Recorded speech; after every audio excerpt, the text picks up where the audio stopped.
Hello दोस्तों, नमस्कार। कैसे हैं आप? तो आज हम लोग वो चीज़ स्टार्ट करने जा रहे हैं मैथ में जिसके बिना सिलेक्शन हम लोग का लेना बहुत ही मुश्किल काम है। तो वो क्या चीज़ है कि जिसके बिना हम लोग सिलेक्शन नहीं ले सकते। आप कितना भी कोचिंग कर लें, कितनी भी पढ़ाई कर लें, जब तक देखिए बोर्ड पे लिखा हो मैथ प्रैक्टिस, जब तक आप प्रैक्टिस सेट नहीं सॉल्व करेंगे या प्रैक्टिस सेट नहीं करेंगे तब तक आपका सिलेक्शन होना बिल्कुल मुश्किल है। जैसे ऑफलाइन क्लास में क्या होता है या कहीं पर भी आप कोचिंग करते हैं तो वहाँ पर आपको सपोज करिए मैथ पढ़ाया जाता है चैप्टर वाइज। जैसे आपको चैप्टर चलना है परसेंटेज, तो आपको पता है कि वहाँ पर आपको परसेंटेज का क्वेश्चन ही करना है। लेकिन एग्ज़ाम में क्या होता है कि एक क्वेश्चन परसेंटेज का आ गया तो अगला क्वेश्चन टाइम एंड वर्क आ गया, तो फिर अलजेब्रा का आ गया, तो फिर ज्योमेट्री का आ गया। तो इस तरह अपने माइंड को तुरंत शिफ्ट कराना कि एक चैप्टर से दूसरे चैप्टर पर तुरंत अपने माइंड को चेंज करना आप तभी कर सकते हैं जब आप जो है कि उस तरह की प्रैक्टिस पहले से करके गए हुए हैं। तो कहने का मतलब ये है कि जैसा एग्ज़ाम में आपके क्वेश्चन आता है, जिस पैटर्न पर एग्ज़ाम होता है उसी पैटर्न पर आपको प्रैक्टिस भी करना है। तो आज से मैं स्टार्ट कर रहा हूँ प्रैक्टिस सेट, और यही वो चीज़ है जो सिलेक्शन के लिए सबसे ज़रूरी है। बिना इसके सिलेक्शन नहीं हो सकता है। चाहे आप कितना भी पढ़ाई कर लेंगे, चैप्टर वाइज पढ़ने में आपको कभी लगेगा ही नहीं कि आपकी पूरी मैथ कंप्लीट हो गई। तो प्रैक्टिस का मतलब हो गया आप चाहे कहीं से भी प्रैक्टिस सेट करें, मतलब ऐसा सेट उठा लीजिए जिसमें पूरा मैथ दिया हो, मतलब नंबर सिस्टम का भी क्वेश्चन मिले, टाइम एंड वर्क का भी मिले, ज्योमेट्री का भी मिले, ट्रिग्नोमेट्री का भी मिले, ताकि आपका डेली पूरा मैथ रिवीजन होता रहे। तो आइए हम लोग स्टार्ट करने जा रहे हैं, और मैं फिर एक बार कह रहा हूँ कि सभी लोग इस चीज़ को बिल्कुल सीरियसली लेंगे और हर प्रैक्टिस सेट आप ज़रूर देखेंगे। और देखने का तरीका क्या है कि पहले मैंने जो बोर्ड पर क्वेश्चन लिख दिया है, आप वीडियो को पॉज करेंगे, अपने से करने की कोशिश करेंगे, उसके बाद नहीं आएगा तो आप सलूशन देखेंगे। यही तरीका है एग्ज़ाम में सिलेक्शन का। तो आइए स्टार्ट करते हैं। और पहला क्वेश्चन हम लोग के बोर्ड पर है टाइम एंड वर्क का। देखिए क्या दिया है, दिया कि यदि ए और बी किसी काम को 6 दिन में कर सकते हैं और ए अकेले उसे 9 दिन में कर सकता है, तो बताइए बी अकेले उसे कितने दिन में करेगा। कोई भी काम है, आपको टाइम एंड वर्क का कॉन्सेप्ट क्या होता है, जैसे ए प्लस बी किसी काम को कितने दिन में कर रहा है भाई, 6 दिन में, और ए अकेले उसे कितने दिन में कर रहा है, 9 दिन में। तो इस तरह के क्वेश्चन को हम लोग क्या करते हैं, ये जो हम लोग का काम होता है इसको हम लोग कुछ मान लेते हैं। सपोज करिए कि कोई ना कोई काम तो होगा ही। अच्छा, मान लीजिए कि काम क्या है कि लड्डू खाना है, बहुत अच्छा लड्डू खाना है। लड्डू इसलिए एग्जांपल लिए कि लड्डू सोचकर ही आपका मन बिल्कुल खुश हो जाएगा। तो सपोज करिए काम आपका क्या है, लड्डू। तो आप काम को क्या मानिए, कुछ ऐसा नंबर मान लीजिए जो 6 और 9 दोनों से कट रहा हो, तो क्या होगा भाई, 18 हो जाएगा। तो सपोज कर लिया जाए कि 18 लड्डू खाना है, काम क्या है, 18 लड्डू खाने का। तो अगर ए और बी साथ में खाते हैं तो ये 6 दिन में 18 लड्डू खा जाते हैं। तो एक दिन में कितना खाएंगे, 3 लड्डू खाएंगे। इसी तरह ए अकेले 9 दिन में 18 लड्डू खाता है, तो एक दिन में कितना खा रहा होगा, 2 लड्डू खा रहा होगा। तो अब हमको ये बता दीजिए कि ए प्लस बी, मतलब ए और बी एक दिन में 3 लड्डू खाते हैं और ए एक दिन में 2 लड्डू खाता है, तो इसका मतलब बी एक दिन में कितना लड्डू खाएगा भाई, 1 लड्डू खाएगा। क्योंकि ए और बी दोनों मिलके एक दिन में 3 लड्डू खा सकते हैं, जिसमें से ए अकेले 2 लड्डू खा सकता है, तो इसका मतलब बी कितना खाया होगा, 1 लड्डू खाया होगा। अब बोला है कि अगर बी को यही पूरा काम अकेले करना पड़े, पूरा काम का मतलब लड्डू खाने वाला, 18 लड्डू, और बी एक दिन में कितना लड्डू खा रहा है, 1, तो 18 लड्डू खाने में कितना दिन लगा देगा, 18 दिन। अगर आप एक दिन में 1 लड्डू खा रहे हैं तो अगर 100 लड्डू खाना है तो कितना दिन लगा देंगे, 100 दिन, और 18 लड्डू खाना है तो 18 दिन। तो आंसर आ जाएगा टोटल काम बटा बी का 1 दिन का काम बराबर 18 दिन। समझ पा रहे हैं, आंसर कितना आ गया, 18 दिन, मतलब ऑप्शन ए बिल्कुल करेक्ट हो जाएगा। तो ये पहला क्वेश्चन रहा। आप समझ पा रहे होंगे, बहुत ही बेहतरीन क्वेश्चन। और आज के जितने भी क्वेश्चन मैं आपके लिए लेकर आया हूँ वो सारे क्वेश्चन एग्ज़ाम के पूछे हुए क्वेश्चन हैं। तो आइए अगला क्वेश्चन किया जाए। नेक्स्ट आइए अगला क्वेश्चन देखते हैं क्या हम लोग का है। आइए दोस्तों नेक्स्ट क्वेश्चन देखा जाए, अगला क्वेश्चन हम लोग का क्या है, आइए देखते हैं।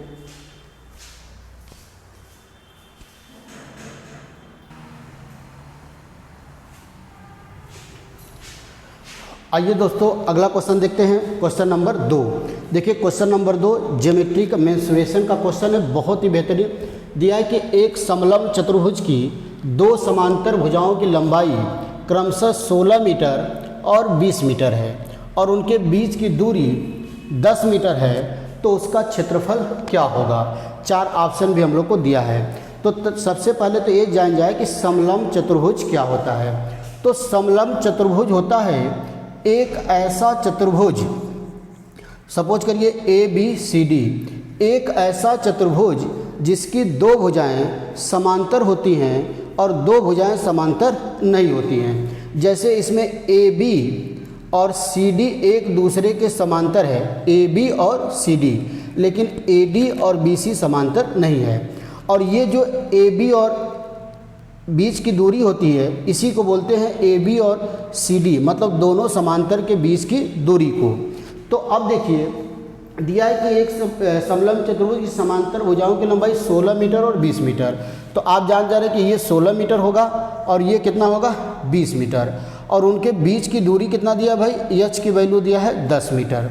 तो आपसे पूछ रहा है कि उसका क्षेत्रफल क्या होगा। तो आप समलंब चतुर्भुज का क्षेत्रफल, समलंब ऐसे हम चतुर्भुज बना देते हैं, जो समलंब चतुर्भुज के क्षेत्रफल का फार्मूला होता है वो होता है 1/2 समांतर भुजाओं का योग, समांतर भुजाओं का योग गुणे उनके बीच की दूरी।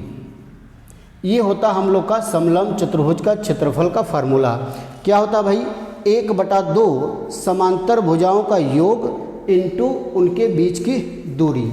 तो अब देखिए 1/2 समांतर भुजा कितना भाई 20 + 16 और उनके बीच की दूरी 10। तो ये 2 से कटेगा, 2 × 5 = 10, 20 और 16 जोड़ेंगे तो कितना आएगा 36 × 5, 6 × 5 = 30, 3 बच गया, 3 × 5 = 15 और 3 = 18। तो कितना आ गया दोस्तों 180 मीटर स्क्वायर। 180 मीटर स्क्वायर का मतलब ऑप्शन डी हमारा सही होगा। तो ये हम लोग का रहा क्वेश्चन नंबर 2, जो कि बहुत ही बेहतरीन मेंसुरेशन समलंब चतुर्भुज। तो देखिए इस तरह पढ़ाई करने से क्या फ़ायदा है कि आपको पहला क्वेश्चन मिला टाइम एंड वर्क का, तो टाइम एंड वर्क का कॉन्सेप्ट भी आपका रिवीजन हो गया। फिर उसके तुरंत बाद दूसरा क्वेश्चन आपको मिल गया क्षेत्रमिति मेंसुरेशन का, जिसमें समलंब चतुर्भुज का और समलंब चतुर्भुज का ये फार्मूला आपका क्या हो गया, रिवीजन हो गया। तो ऐसे अगर आप डेली प्रैक्टिस सेट लगाएंगे तो कोई भी फार्मूला ऐसा नहीं है जो आपको याद नहीं होगा। तो आइए अगला क्वेश्चन करते हैं। Next question, question number 3। आइए दोस्तों क्वेश्चन नंबर 3 किया जाए। तो ये जो हम लोग प्रैक्टिस सेट शुरू कर रहे हैं ये बहुत ही ज़रूरी है और आप इसको बहुत आराम से बहुत ध्यान से देखिए, कोई भी प्रैक्टिस सेट आप मिस मत करिए। और कमेंट में ज़रूर आप लिखकर बताइए कि आपको कैसा लगा। इससे क्या होगा कि मैं आपके लिए और भी अच्छे अच्छे क्वेश्चन के प्रैक्टिस सेट लेकर आऊँगा। तो आइए क्वेश्चन नंबर 3 देखा जाए क्या दिया है, किस चैप्टर से है। डिस्काउंट का दिया है कि 15%, 20% और 25%। 15%, 20% और 25% के 3 क्रमागत मतलब होता है लगातार, क्रमागत छूट के बराबर, या इसी को बोलते हैं समतुल्य भी बोलते हैं। बराबर छूट क्या होगा, बराबर छूट क्या होगा। तो 4 ऑप्शन भी मैं लिख दे रहा हूँ क्योंकि ये सारे क्वेश्चन एग्ज़ाम के आए हुए हैं। तो सेम ऑप्शन भी है 48%, 49%, 50% और डी हमारा है कितना 51%।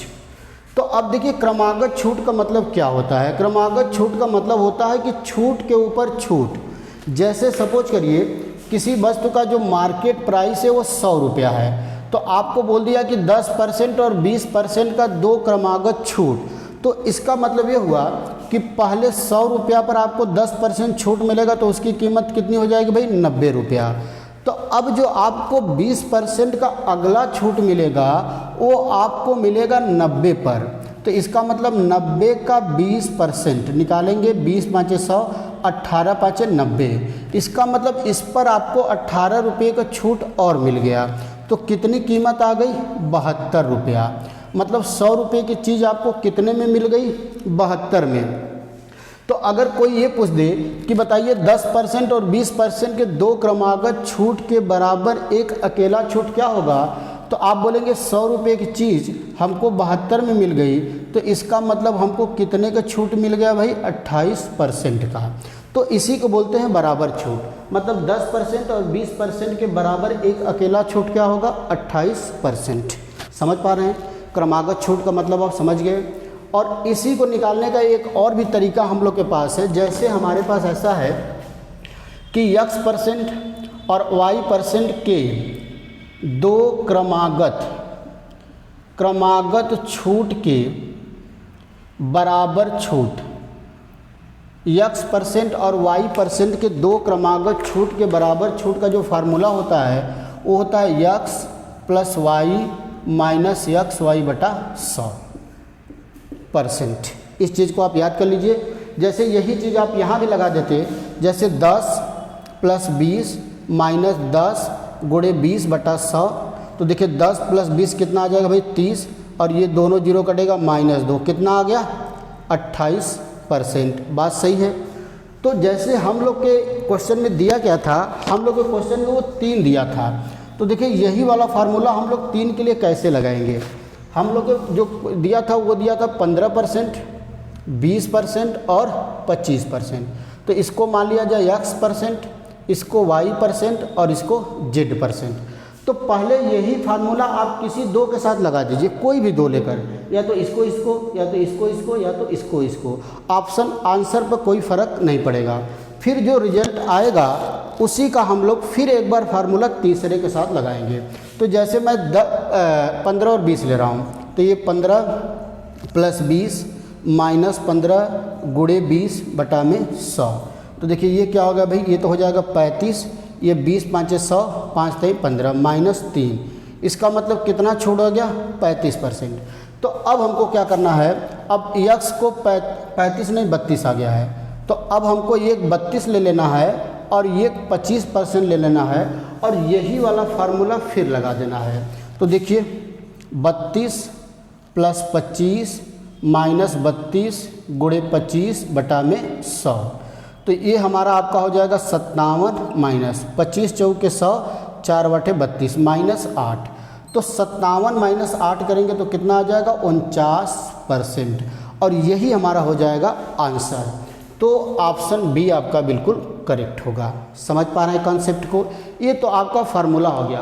और ये फार्मूला आता कैसे है, जब हम आपको डिस्काउंट वाला चैप्टर पढ़ाएंगे तो वहाँ पर इसके बारे में पूरा डिटेल में आपको बताएंगे कि एक्चुअली में ये फार्मूला आता कैसे है। अभी आप केवल प्रैक्टिस सेट कर रहे हैं, और प्रैक्टिस सेट करने का हमारा मकसद है कि सारे फार्मूले सारे ट्रिक हमको याद होने चाहिए बस। तो आइए, अच्छा दूसरे तरीके से भी आप कर सकते हैं, ऐसे भी किया जा सकता है। जैसे बेसिक तरीका, जैसे सपोज कर लीजिए कि उस वस्तु का जो मार्केट प्राइस है वो कितना है 100, तो हमको छूट कितना मिल रहा है 15%, 20% और 25%। तो बताइए 100 पर पहले 15% का छूट मिलेगा तो उसकी कीमत कितनी हो जाएगी भाई 85। और क्रमागत छूट का मतलब छूट के ऊपर छूट। फिर अगला 85 पर हमको 20% का छूट, इसका मतलब 85 का 20% निकाल लिया जाए, 20 पाँचे 100 और 17 पाँचे 85, मतलब 17 रुपये इसमें से कम करना है। तो 17 रुपया कम करेंगे तो 15 में से 7 गया, कितना बचा 8, 68 रुपया बच गया, 68 आ गया। अब जो है कि 68 पर हमको 25% का छूट, लास्ट में कितना है 25। तो अब आप 68 का 25% निकाल लीजिए भाई, 68 का 25/100, तो 25 चौके 100, 2 से कटेगा 34 दूना 17, इसका मतलब कितना आ गया 17 रुपया। तो 68 में से 17 रुपया माइनस कर दिया जाएगा तो कितना आ जाएगा 51। इसका मतलब कि जो 100 रुपये की वस्तु की कीमत थी वो लास्ट में आते आते हमको कितने में मिल गई, 51 रुपया में। तो छूट कितना मिला, 49 रुपया, और 100 रुपये पर बात हो रही है इसीलिए इसको हम लोग परसेंटेज बोल देंगे 49%, क्योंकि 100 को बेस मानकर जो भी वैल्यू होता है उसी को हम लोग क्या बोल देते हैं, परसेंटेज। तो ये हमारा बेसिक तरीका हो गया। तो दो तरीका मैंने आपको बताया, एक फार्मूले वाला और एक बेसिक वाला। आपको दोनों तरीका समझ में आया होगा। तो आइए अगला क्वेश्चन देखते हैं हम लोग, क्वेश्चन नंबर 4। आइए दोस्तों नेक्स्ट क्वेश्चन किया जाए, क्वेश्चन नंबर 4। देखिए क्वेश्चन नंबर 4 क्या दिया हुआ हम लोग का, क्वेश्चन नंबर 4 क्या दिया हुआ भाई, क्वेश्चन नंबर 4 दिया है लाभ और हानि का क्वेश्चन दिया है। बोला कि एक विक्रेता किसी वस्तु को 6% की हानि पर बेचा। जैसे दिया है एक विक्रेता किसी वस्तु को 6% की हानि पर बेचा, ठीक है। आगे बोला है कि यदि वह उसे 64 रुपया अधिक में बेचा होता, बोला है कि यदि वह 64 रुपया अधिक में बेचा होता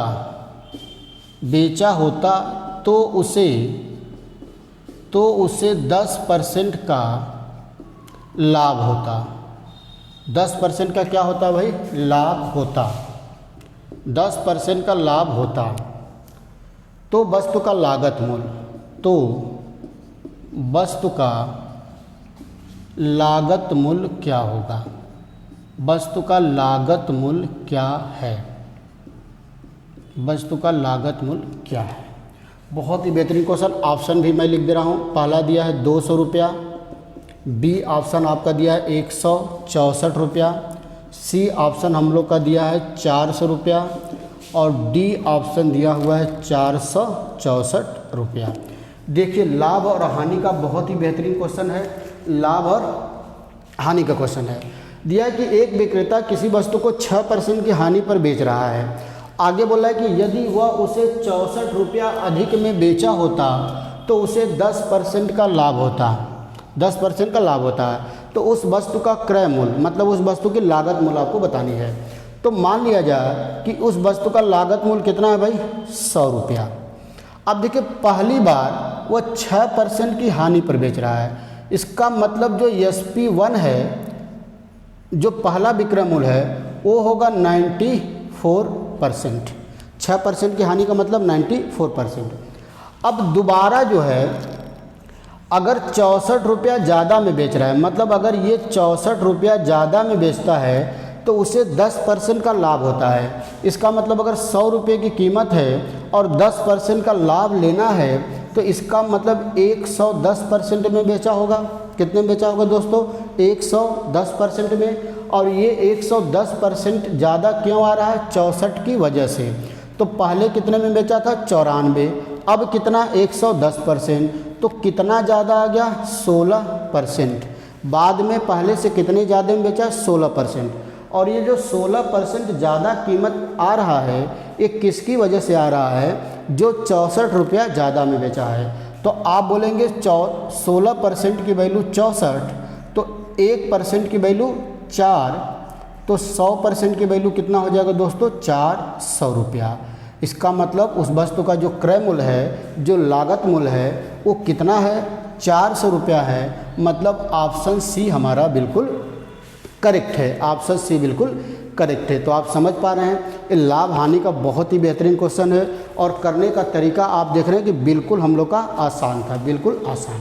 तो आइए नेक्स्ट क्वेश्चन किया जाए, क्वेश्चन नंबर 5। क्वेश्चन नंबर 4 हम लोग का था, अब हम लोग करेंगे क्वेश्चन नंबर 5। तो आइए क्वेश्चन नंबर 5 देखते हैं क्या दिया हुआ है। क्वेश्चन नंबर 5 एक नाव की चाल धारा के प्रतिकूल 12 किलोमीटर और धारा की दिशा में 18 किलोमीटर तो स्थिर जल में। अच्छा, नाव धारा का क्वेश्चन है, देखिए क्या दिया है। एक नाव की चाल धारा के प्रतिकूल मतलब धारा के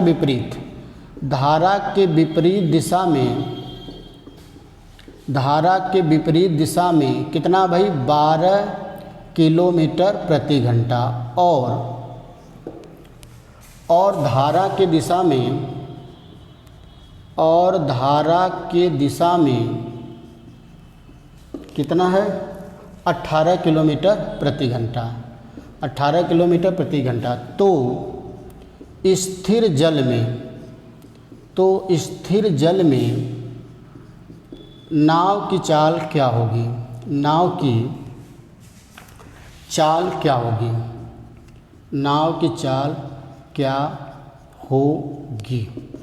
देखिए 4 ऑप्शन भी मैं लिख दे रहा हूँ। ऑप्शन हमारा पहला है 15 किलोमीटर प्रति घंटा।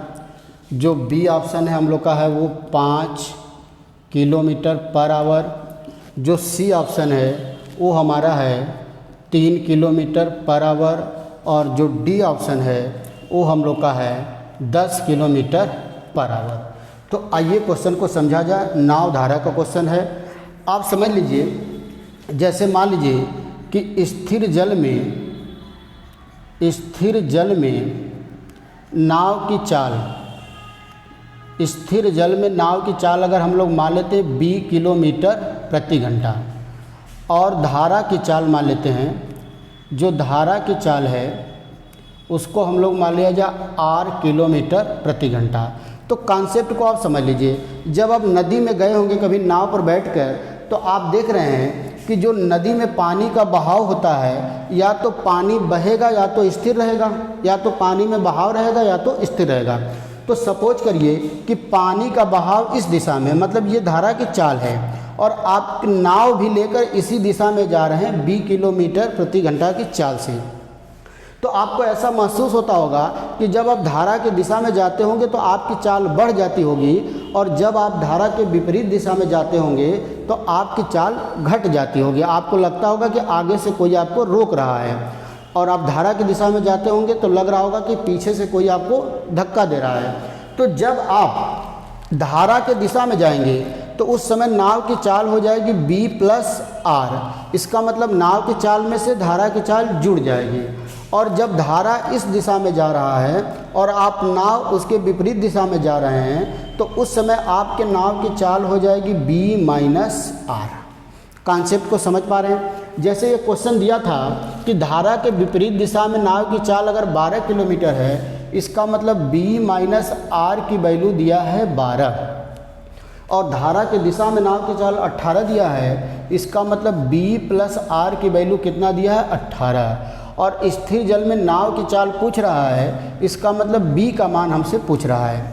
तो इस दोनों इक्वेशन को जोड़ दें तो R से R कटेगा, B+B कितना हो जाएगा 2B, इधर 12 + 18 30, तो 15 दूना 30, तो B की वैल्यू कितना आ गया भाई 15 किलोमीटर प्रति घंटा।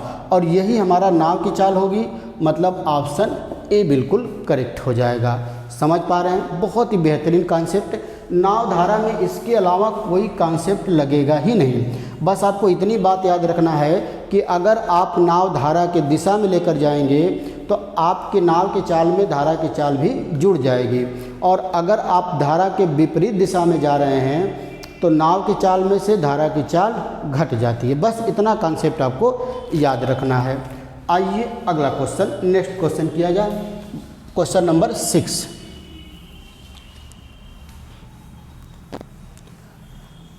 आइए दोस्तों क्वेश्चन नंबर 6 देखा जाए क्या दिया हुआ है। बहुत ही बेहतरीन क्वेश्चन, अलजेब्रा का क्वेश्चन है। क्वेश्चन नंबर 6 दिया है कि यदि a × b = 21, ये दिया है, और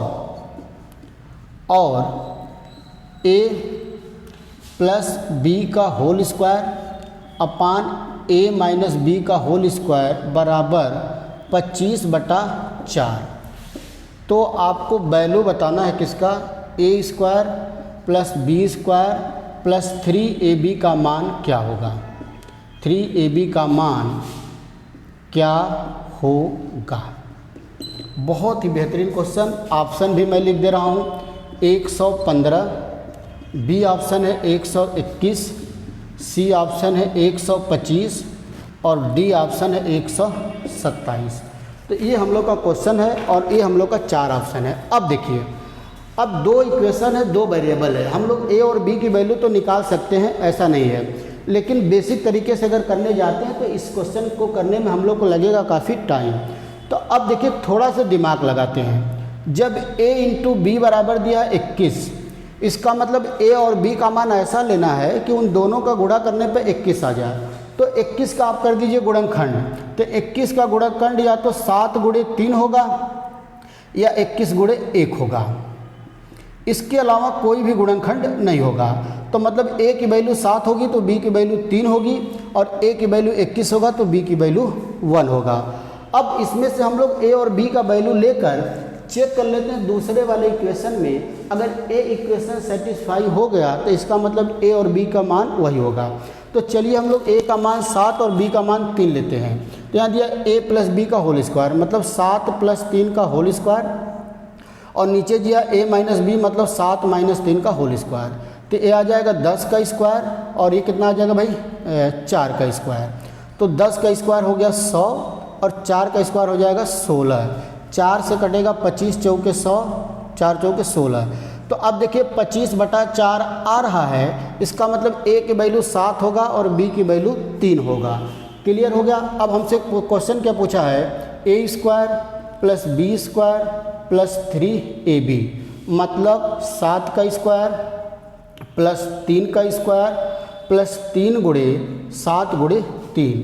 तो 7 का स्क्वायर आपका होगा 49, 3 का स्क्वायर हो गया 9 प्लस 3 7 3, अच्छा a इंटू बी का मान 21 दिया तो 7 3 के 21 और 21 3 3 एकम 3 3 दूना 6 63। सही बात है, 21 3 आ गए 63। अब इसको जोड़ दिया जाए भाई, तो आपको जोड़ना है 49 प्लस 9 प्लस 63, 9 9 18 3 21 2 बच गया, 6 4 10 2 12, 121 आ रहा है, 121। और यही हमारा करेक्ट आंसर होगा, मतलब ऑप्शन बी हमारा सही होगा। तो देख रहे हैं कि ये क्वेश्चन करने का तरीका है।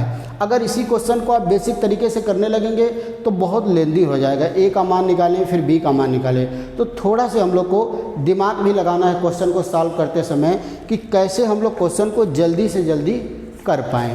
तो आइए नेक्स्ट क्वेश्चन किया जाए। अगला क्वेश्चन करते हैं, क्वेश्चन नंबर 7। 6 क्वेश्चन हम लोग का हो गया और आप देख रहे हैं कि बहुत बेहतरीन, बहुत अच्छा क्वेश्चन 6 क्वेश्चन था। तो अब आते हैं हम लोग 7वें क्वेश्चन पर। देखिए हम लोग का 7वां क्वेश्चन क्या दिया। क्वेश्चन नंबर 7 दिया कि एक त्रिभुज के तीनों कोणों का मान क्या हो सकता है। दिया है कि एक त्रिभुज के तीनों कोणों का मान, तीनों कोणों का मान, हाँ तीनों कोणों का मान का संभावित मान, तीनों कोणों का संभावित मान है, संभावित मान है। अब इसमें ऑप्शन आपको दिया है 4। पहला दिया है 33 डिग्री, 42 डिग्री, 115 डिग्री। जो बी ऑप्शन है वो दिया है 40 डिग्री, 70 डिग्री और 80 डिग्री। और जो सी ऑप्शन है वो 30 डिग्री, 60 डिग्री और 100 डिग्री। और जो डी ऑप्शन है वो दिया है 50 डिग्री, 60 डिग्री और 70 डिग्री। तो बोला है कि एक त्रिभुज के तीनों कोण, इन चारों ऑप्शन में से कौन सा ऐसा कोण है जो किसी त्रिभुज के तीनों कोण हो सकते हैं। तो आप जानते हैं कि त्रिभुज की जो पहली प्रॉपर्टी होती है, किसी भी त्रिभुज की जो प्रॉपर्टी होती है, इसको बोलते हैं त्रिभुज ए बी सी। इसको बोलते हैं कोण ए, इसको बोलते हैं कोण बी और इसको बोलते हैं कोण सी। तो कोण ए प्लस कोण बी प्लस कोण सी, किसी भी त्रिभुज की जो सबसे पहली प्रॉपर्टी यही होती है कि किसी भी त्रिभुज के तीनों कोणों का योगफल होता है 180 डिग्री। किसी भी त्रिभुज की जो सबसे पहली प्रॉपर्टी है यही है कि किसी भी त्रिभुज के तीनों कोणों का योगफल कितना हो जाता है 180। तो अब इसमें से आप तीनों कोणों को जोड़ लीजिए, जो 180 होगा वही हमारा आंसर होगा। तो चारों ऑप्शन को देखने से आपको तुरंत पता चल जा रहा है कि 50 और 60 डिग्री 110 डिग्री होगा, फिर 70 डिग्री और जोड़ देंगे तो 180 डिग्री होगा, मतलब डी ऑप्शन हमारा करेक्ट होगा। बहुत ही बेहतरीन क्वेश्चन था, बिल्कुल प्रॉपर्टी पर बेस्ड क्वेश्चन था। वही छात्र लगा सकता है जिसको ए वाली प्रॉपर्टी पता हो। तो ये प्रैक्टिस करने का देखिए तरीका है, तो आपको खुद अपने आप में एहसास हो रहा होगा कि आज आप प्रैक्टिस सेट कर रहे हैं तो आपके सारे मैथ, पूरे मैथ का आपका रिवीजन एक साथ हो रहा है। तो आइए नेक्स्ट क्वेश्चन ज्योमेट्री का, बहुत ही बेहतरीन ज्योमेट्री का क्वेश्चन अगला है। अगला क्वेश्चन हम ज्योमेट्री से लिए हुए हैं और बहुत अच्छा प्रॉपर्टी पर बेस्ड क्वेश्चन है। यही तरीका है किसी भी सब्जेक्ट को तैयार करने का। अगर आप चाहते हैं कि आपका कोई भी सब्जेक्ट हमेशा तैयार रहे तो आपको प्रैक्टिस सेट करना बहुत ज़रूरी है। तो देखिए अगला क्वेश्चन हम लोग का क्वेश्चन नंबर क्या है भाई 8। अगला क्वेश्चन दिया है कि BD और CE दिया है, BD और CE त्रिभुज ABC की माध्यिका, माध्यिका मतलब मीडियन माध्यिका है। यदि, और भी दिया है, यदि EO बराबर दिया है 7 सेंटीमीटर तो CE की लंबाई क्या होगी, CE की लंबाई क्या होगी। अच्छा, इसका फिगर भी दिया है, मैं बना दे रहा हूँ आपको, इसका फिगर भी दिया हुआ है। ऐसा कोई त्रिभुज दिया है ABC, ये हो गया BD, ये आपका हो गया BD और ये होगा आपका CE और ये पॉइंट O है और ये आपका दिया है 7, यही दिया है 7, ठीक है। तो अब सबसे पहले तो आप ये जानिए किसी त्रिभुज की माध्यिका क्या होती है। किसी भी त्रिभुज में किसी भी शीर्ष से सामने वाली भुजा के मध्य बिंदु को मिलाने वाली रेखा को क्या बोलते हैं, माध्यिका। जैसे हम आपको कोई त्रिभुज बना दिए ABC, तो एक माध्यिका आप खींच सकते हैं AD, ये BC के मध्य बिंदु को मिलाएगा। दूसरी माध्यिका B से आप खींच सकते हैं AC पर, जो AC के मध्य बिंदु को मान लीजिए BE, और तीसरी माध्यिका आप C से AB पर खींच सकते हैं F। और तीनों माध्यिका जहाँ पर एक दूसरे को काटती हैं उसी को बोलते हैं त्रिभुज का केंद्रक या सेंट्रॉयड बोलते हैं। समझ पा रहे हैं। तो किसी भी त्रिभुज में किसी भी शीर्ष से सामने वाली भुजा के मध्य बिंदु को मिलाने वाली रेखा को माध्यिका कहते हैं और किसी भी त्रिभुज की तीनों माध्यिका जहाँ पर एक दूसरे को काटती हैं उसको बोलते हैं त्रिभुज का केंद्रक या सेंट्रॉयड।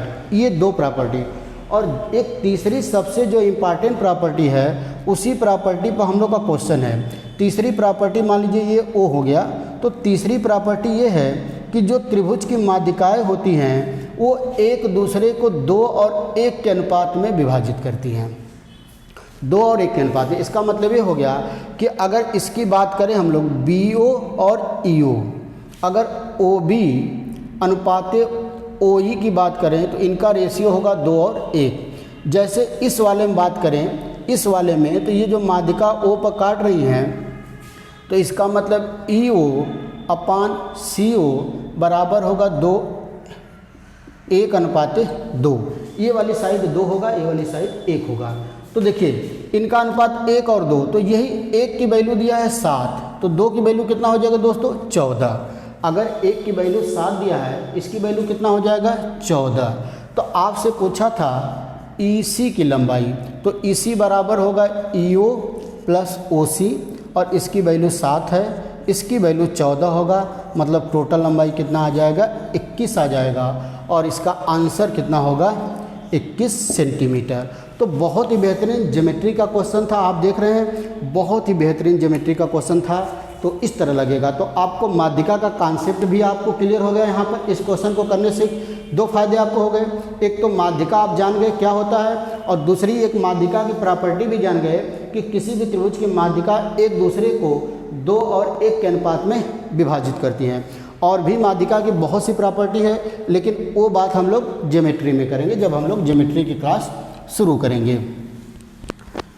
तो हमारा मकसद यही है कि आपको किसी भी तरीके से आपका मैथ की वजह से कोई भी एग्ज़ाम रुकने ना पाए। मैथ की वजह से आपका सिलेक्शन बिल्कुल नहीं रुकेगा अगर आप लगातार वीडियो को देखते रह रहे हैं। तो आइए अगला क्वेश्चन देखते हैं। क्वेश्चन नंबर 9 दिया हुआ है कि यदि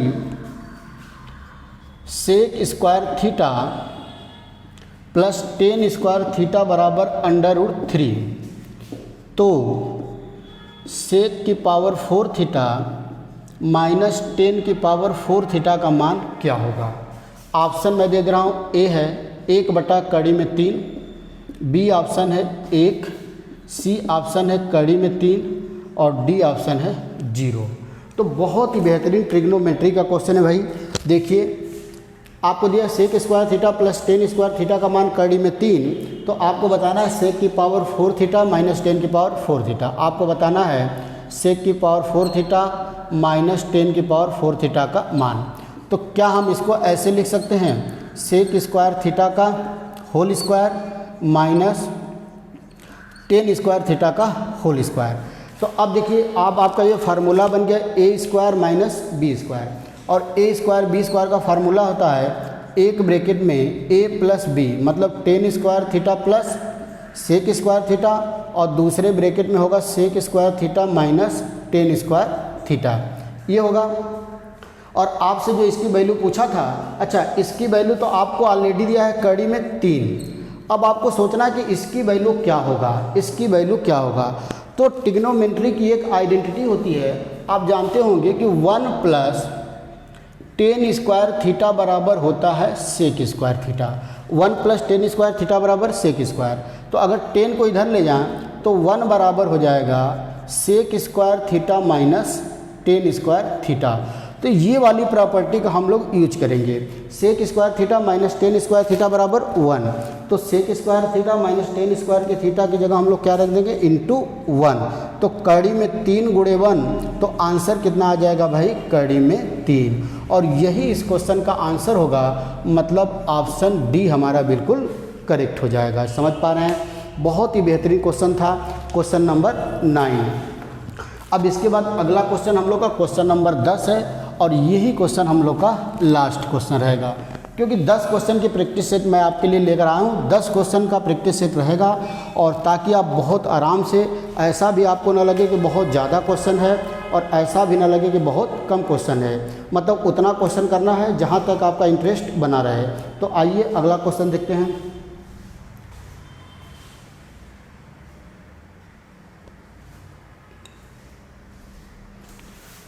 आइए दोस्तों, क्वेश्चन नंबर 10 और लास्ट क्वेश्चन हम लोग का रहेगा आज का। क्वेश्चन नंबर 10 क्या दिया हुआ देखा जाए। दिया है कि 6 अंकों की सबसे बड़ी पूर्ण वर्ग संख्या, दे रहा है कि 6 अंकों की सबसे बड़ी पूर्ण वर्ग संख्या क्या है, वर्ग संख्या क्या है। परफेक्ट स्क्वायर नंबर, ऑप्शन देखिए दिया भाई, ऑप्शन हम लोग लिख लेते हैं। दिया है कि 999001 पहला ऑप्शन, दूसरा है 998001, फिर सी ऑप्शन 998009, और डी ऑप्शन दिया है 998101। ये 4 ऑप्शन हम लोग का है। बोला है कि 6 अंकों की सबसे बड़ी पूर्ण वर्ग संख्या, perfect square number. Perfect square number समझ पा रहे होंगे, जैसे 64 का वर्गमूल क्या होगा, 8, तो 64 को हम लोग बोलते हैं परफेक्ट स्क्वायर नंबर। जैसे यहीं पर दे दिया आपको 65, तो 65 का वर्गमूल दशमलव में आ जाएगा, तो इसको हम लोग परफेक्ट स्क्वायर नंबर नहीं बोलते हैं, मतलब ऐसा नंबर जिसका वर्गमूल इंटीजर में आए। तो अब बोला कि 6 अंकों की सबसे बड़ी पूर्ण वर्ग संख्या, तो सबसे पहले हम लोग 6 अंकों की सबसे बड़ी संख्या लिख लेते हैं। ये हमारा होगा 6 अंकों की सबसे बड़ी संख्या।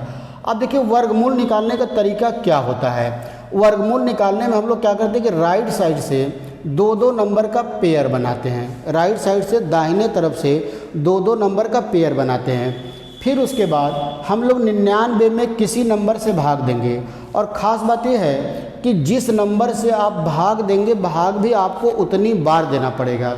जैसे 6 से भाग देंगे तो 6 बार, 6 6 के 36, 7 से भाग देंगे तो 7 बार, 7 7 49, 8 का भाग देंगे तो कितनी बार देना पड़ेगा, 8 बार, 8 8 64। ऐसे नंबर से भाग देना है कि 99 के बिल्कुल करीब हम लोग पहुँचे हैं। तो 9 से भाग देंगे, 9 बार 9 9 81 और फिर 1 9 यहाँ लिख लेते हैं, फिर इनको जोड़ देते हैं 18 हो जाएगा, फिर इनका डिफरेंस लेंगे तो 8 होगा 1 होगा, सही है। यहाँ पर 99 फिर आ जाएगा, फिर 9 बार भाग जाएगा, आप देख रहे हैं यहाँ 9 लिखेंगे, फिर इस 9 का गुणा इसमें करेंगे, 9 9 81, 8 बच गया, 9 8 72, 72 और 8 80 को 0 लिखेंगे, 8 बच गया, 9 1 कम 9 और 8 17 और वो वाला 9 यहाँ लिखते हैं। तो इनको जोड़ते हैं, 9 9 18, 8 1 9 और 1 और इनको घटाते हैं तो यहाँ बचेगा 8, यहाँ बचेगा 9 और यहाँ बचेगा 1, फिर 99 उतरेगा। इसमें दो दो नंबर एक बार उतरेंगे, इसीलिए हम लोग दो दो नंबर का पेयर बनाते हैं। अब फिर देखिए 9 बार भाग जाएगा, फिर यहाँ पर 9 लिखेंगे, अब 9 का गुणा 9 9 81, 8 बच गया, 9 8 72 और 8 80, 80 फिर कितना बच गया 8 बच गया, फिर 9 9 81 और 8 89, फिर 8 बच गया, फिर 9 1 कम 9, 9 8 17। अब देखिए अगर ये जो नंबर 19,899 है, अगर इसकी जगह 17,901 होता तो ये 9 बार में पूरा पूरा कट जाता और वो परफेक्ट स्क्वायर नंबर होता। तो अब हम लोग ये देख लिया जाए कि जैसे ये 17 है तो आप 4 से भाग देंगे तो 4 चौके 16 है, तो आप कहते हैं कि अगर ये नंबर 17 की जगह 16 होता तो ये परफेक्ट स्क्वायर नंबर होता।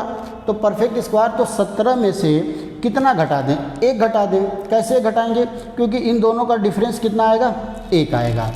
तो इसी तरह यहाँ पर भी कहानी है, ये नंबर ज़्यादा इससे ज़्यादा है तो कितना ज़्यादा है, तो इसमें से इसको घटाया जाए, कितना ज़्यादा है 8 9, 18 में से 9 गया 9 और 8 में से गया 7, मतलब 1998। अगर इसी 1998 को इसमें से माइनस कर दिया जाता हम लोग पहले ही, तो ये हम लोग का रिमाइंडर ना बचता, पूरा पूरा कट जाता और वो नंबर परफेक्ट स्क्वायर नंबर होता। तो वो नंबर क्या होना चाहिए, देखिए 9 9 9 9 9 6 हो गया, ठीक है। अब इसमें से 1998 माइनस, तो यहाँ बचेगा 1, यहाँ बचेगा 0, यहाँ बचेगा 0, यहाँ 8, यहाँ 9, यहाँ 9। तो यही वो नंबर 6 अंकों की सबसे बड़ी संख्या है जो हमारा परफेक्ट स्क्वायर है। तो कौन सा ऑप्शन मैच कर रहा है भाई, ऑप्शन बी मैच कर रहा है। तो 6 अंकों की सबसे बड़ी संख्या क्या हो जाएगी भाई, इकाई, दहाई, सैकड़ा, हज़ार, 10,000, लाख, 9,98,001। ये 6 अंकों की सबसे बड़ी संख्या होगी जो परफेक्ट स्क्वायर होगी। तो दोस्तों हम लोग का ये 10 क्वेश्चन का आज प्रैक्टिस सेट रहा। इसी तरह मैं आपके लिए लगातार प्रैक्टिस सेट लेकर आऊँगा और इस बात की गारंटी है कि अगर आप ये डेली प्रैक्टिस सेट करते रह गए तो आप मान के चलिए कि एग्ज़ाम में कोई भी क्वेश्चन आपसे छूटेगा नहीं। तो फिर अगले जो है कि प्रैक्टिस सेट में मिला जाए, तब तक के लिए नमस्कार, धन्यवाद।